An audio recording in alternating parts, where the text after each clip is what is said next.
अस्सलाम वालेकुम वरहमतुल्लाहि वबरकातुहू।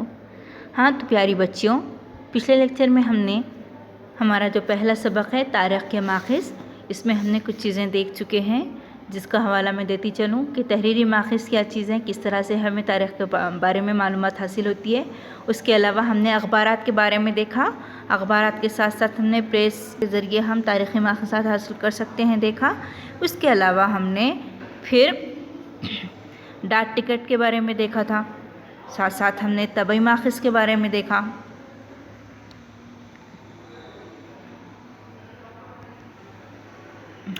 हाँ तो यहाँ हम अब आगे बढ़ते हैं।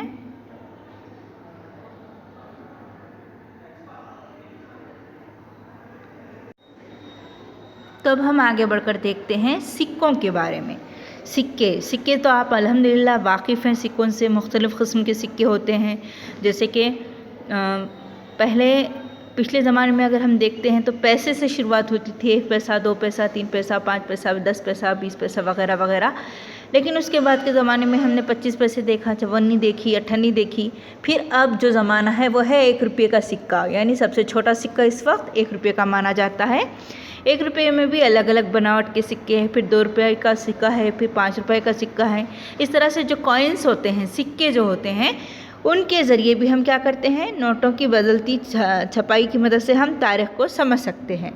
सिक्कों और नोटों के जो छपाई होती है, यानी कि जैसे जैसे ज़माना बदलता है वैसे वैसे क्या होता है यहाँ पर। जैसे अभी मैं आपको एक और मिसाल देती चलूँ। कुछ साल पहले 8 नवंबर ग़ालिबन 2016 को 8 नवंबर 2016 को शायद नोटबंदी हुई थी। ठीक है, जब क्या हुआ कि जो हमारे पास से 500 की नोट थी वो अचानक से बंद कर दी गई। ठीक है, पुरानी वाली जो नोट थी वो बंद कर दी गई और उसके बदले में नई वाली नोट निकाली गई। 1000 के जो थे वो अब नहीं चलने वाले हैं, बल्कि अब उसके बदले में 2000 की नोट बनाई गई, 200 की नोट बनाई गई, 100 की नोट की शक्ल बदली गई। इस तरह से नोटबंदी करके नई नोटें छपवाई गई थी। तो ये एक ज़माना, एक तारीख़ बन गई इसकी भी। तो इस तरह से सिक्कों और नोटों की छपाई की मदद से भी हम तारीख़ को समझ सकते हैं। नोटों को छपाने की ज़िम्मेदारी रिज़र्व बैंक ऑफ इंडिया की होती है, जिसका सदर दफ्तर मुंबई में है। ये चीज़ आपने याद रखनी है, सदर दफ्तर मुंबई में है और नोटों को छपाने की ज़िम्मेदारी बैंक की होती है।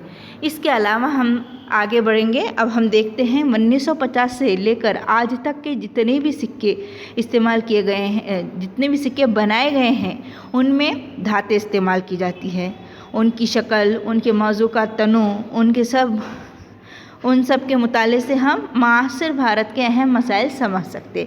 मासिर यानी कि दौरे हाजिर के, यानी जो ज़माना चल रहा है इस वक्त, उस ज़माने के हम क्या है हालात को समझ सकते हैं। मसलन आबादी पर काबू पाने का पैगाम देने वाले सिक्के, यानी हम दो हमारे दो जैसा मैसेज मिलता है, इशारतन मैसेज दिया जाता है। उसके बाद ज़राअत और किसानों की अहमियत बताने वाले सिक्के, ज़रूरी तस्वीरें होती है उस पर। तो इस तरह से हम सिक्कों की मदद से बहुत कुछ तारीख़ी मालूमात हासिल कर सकते हैं। अब हम आगे बढ़ते हैं। आगे बढ़कर हम देखेंगे म्यूज़ियम, जिसको हम अजायब घर कहते हैं। भारत की तमाम रियासतों में इस रियासत की अपनी खुसूसियत बताने वाले म्यूज़ियम कायम हैं, जिनकी वजह से हम तारीख़ को समझ सकते हैं।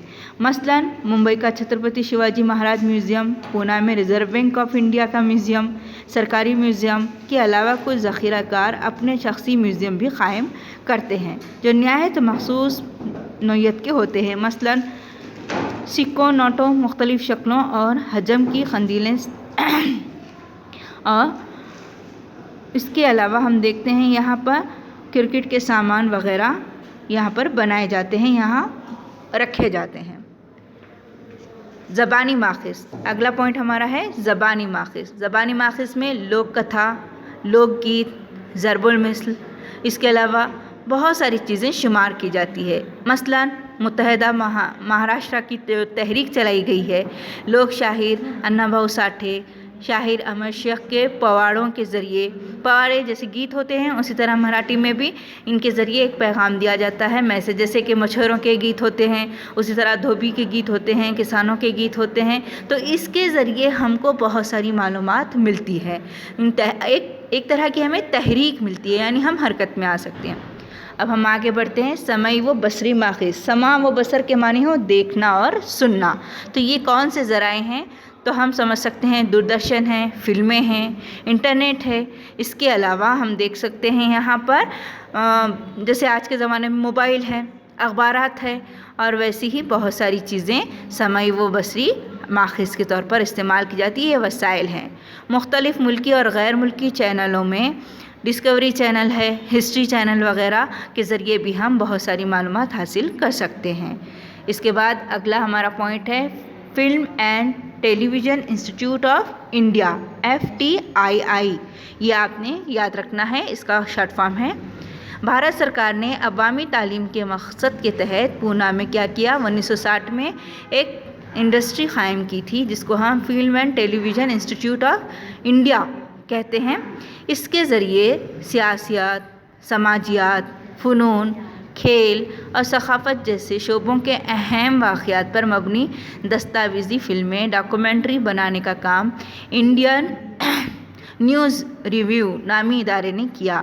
اس ادارے نے سماج کے قیادت کرنے والے افراد، ملک کے لیے خدمات پیش کرنے والے افراد اور اہم مقامات کی معلومات دینے والے بہت ساری دستاویزی فلمیں بنائیں۔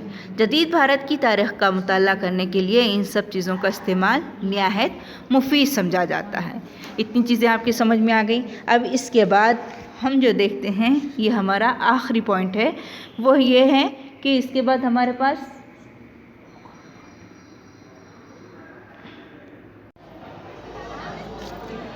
تو اب ہم آگے بڑھ کر دیکھتے ہیں کہ جو جدید بھارت کی تاریخ ہے، تاریخ نویسی ہے، اس کے لیے جو ماخذات ہم نے مطالعہ کیا، ان تمام کی اہمیت اپنی جگہ باقی ہے۔ 21ویں صدی میں تبدیلیوں کی رفتار اتنی تیز ہے کہ یہ ماخذ بھی کم پڑ رہے ہیں۔ کون سے ماخذ ہے؟ طبعی ماخذ ہے، ٹکٹ ہے، ڈاک ٹکٹ جس کو ہم نے کہا تھا۔ اس کے علاوہ ہم دیکھے تھے کہ یہاں پر سکے ہے، انٹرنیٹ ہے، اس کے ساتھ ساتھ ہم نے فلم انڈسٹری دیکھا۔ یہ تمام چیزیں بھی آج ہم کو لگتا ہے کہ رفتار کے اعتبار سے کم پڑ رہے ہیں، لہٰذا ماخذ سامنے آ رہے ہیں، مثلاً گھریلو ٹیلی فون سے موبائل تک۔ اس سفر میں پیجر نامی ماخذ بھی موجود ہے، ٹھیک ہے، یہ بھی ایک وجود میں آ گیا۔